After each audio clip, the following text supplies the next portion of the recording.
aka Bullets, YouTube channel. Hurry up, now tell us why you're here. Starting at pole position is Kevin Karvik with Jeff Gorvette to his outside. Row 2 has Elliot Draftler and oh no! Chickens! Row 3 has Ryan Newcar, who is not starting at pole position, and Lightning McQueen to his outside. Row 4 has Ricky Slood and the King, going for win number 201. Row 5 has Kevin Shiftwright and Kurt Bushtire, both hoping to get their next win this race. Row 6 has Tony Gasworth and Eugene Komareski, who somehow starts this far up. Row 7 has Jamie McCarry, who did some jumping in practice, and Dale Carrett, a 2-time Florida 500 champion. Row 8 has Bobby Carboni, a 12-time winner, and Mark Carton to his outside. Row 9 has Ernie Gearson and Hall Ingus, the 1992 Piston Cup champion. Row 10 has Casey Corner and Rusty Wheelhouse, hoping to get his 23rd win. Row 11 has Carl Edwards hoping to get his second win, and Jeremy Carfield hoping to get his 4th win. Row 12 has Matt Karzeth on the inside, and Joe Brakecheck hoping to get his 2nd win to his outside. Row 13 has teammates Sterling Carlin and Casey Gears. I wonder if any of them can get a win. Row 14 has Greg People and Krusty Roeder! He's back! Row 15 has 2 one-time champions, Maury Clutchburn and Chuck Armstrong. Row 16 has Jeff Burnton and Martin Carrix Jr., making his 3rd start this season. Row 17 has Winford Bradford Rutherford and Todd Marcus. Todd Marcus is hoping to get his 1st win. Row 18 has Kyle Bushtire the rookie and Dale Earnhardt Jr., a car that did well last season.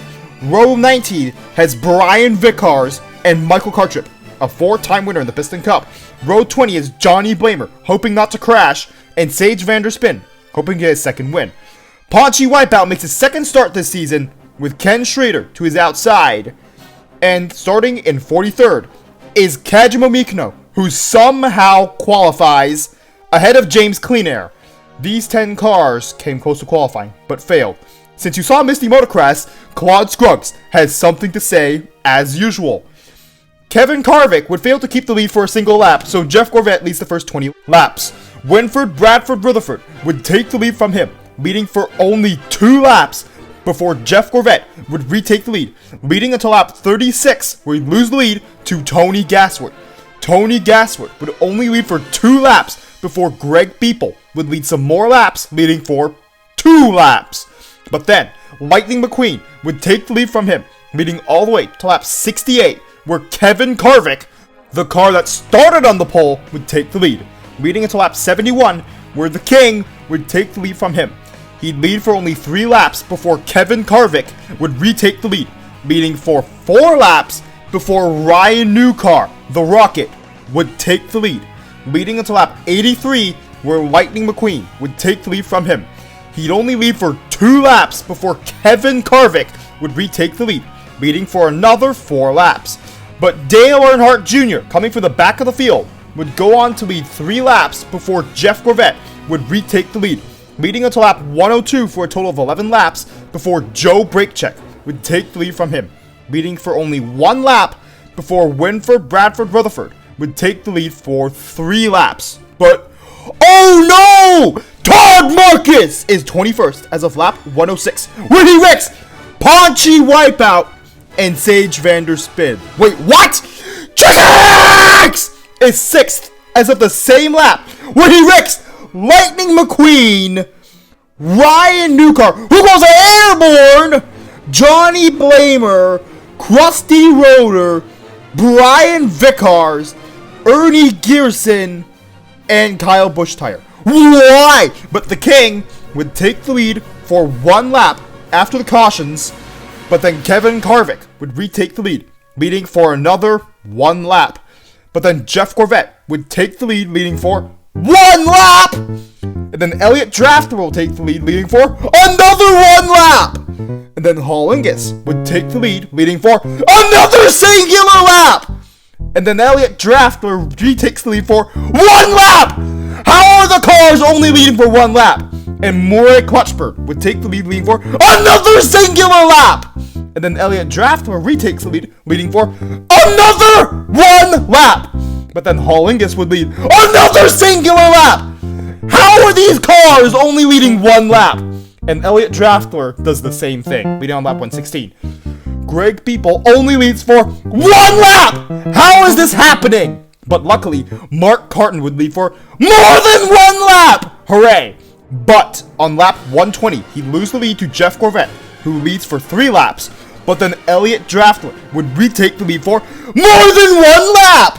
But then Eugene Karbareski would take the lead on lap 125, leading to lap 142, where Ken Schrader is second as of that lap, where he wrecks Eugene Karbareski! Well, of course he does. Jeff Corvette would retake the lead again, leading to lap 166, where Bobby Cabani would take the lead for 1 lap. And Jeff Corvette retakes the lead and leads for more than 1 lap! Hooray! Chuck Armstrong would be out on lap 170 because of an engine failure. And Bobby Carboni would be out 4 laps later because of another engine failure! And Michael Kirktrip would take the lead for 3 laps. Jeff Corvette would retake the lead, leading for a full 15 laps, before he'd lose the lead to Winford Bradford Rutherford, who'd lead for 18 laps. And Murray Clutchburn would lead for 10 laps, where Winford Bradford Rutherford would go down 1 lap. And hooray! Rusty Wheelhouse bumped Chick-X into the wall on lap 226. On lap 229, Jeff Corvette would take the lead. Meanwhile, while Jeff Corvette was in the lead, Sterling Carlin and Mark Carton would both go down 1 lap on lap 231.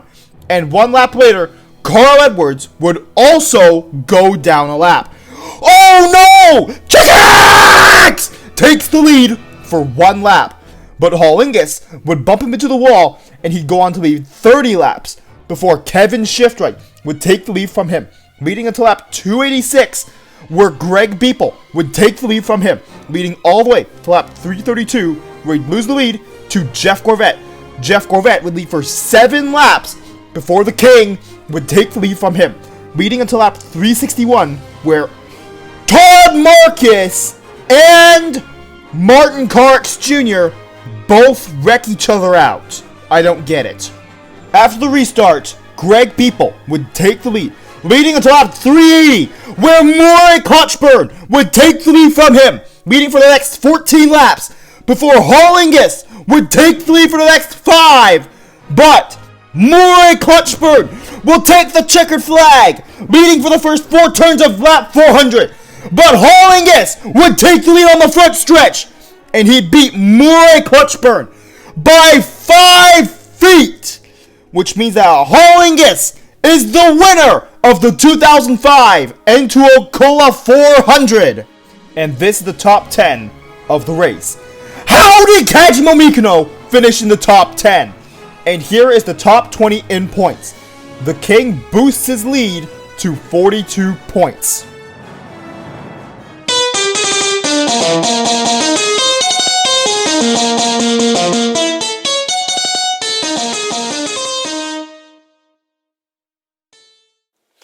Remember to press the notifications button, which goes ring, ring, ring after you press it. And lightning strikes back, and that's as if you subscribed, of course. And thank you for watching this entire video. It's amazing that Kajimo Mikino got his first top 10, and for a full 10 laps, cars were only leading 1 lap. This race was a pretty interesting one in my opinion. And stay tuned for the 15th race of 2005, which will be coming out soon enough.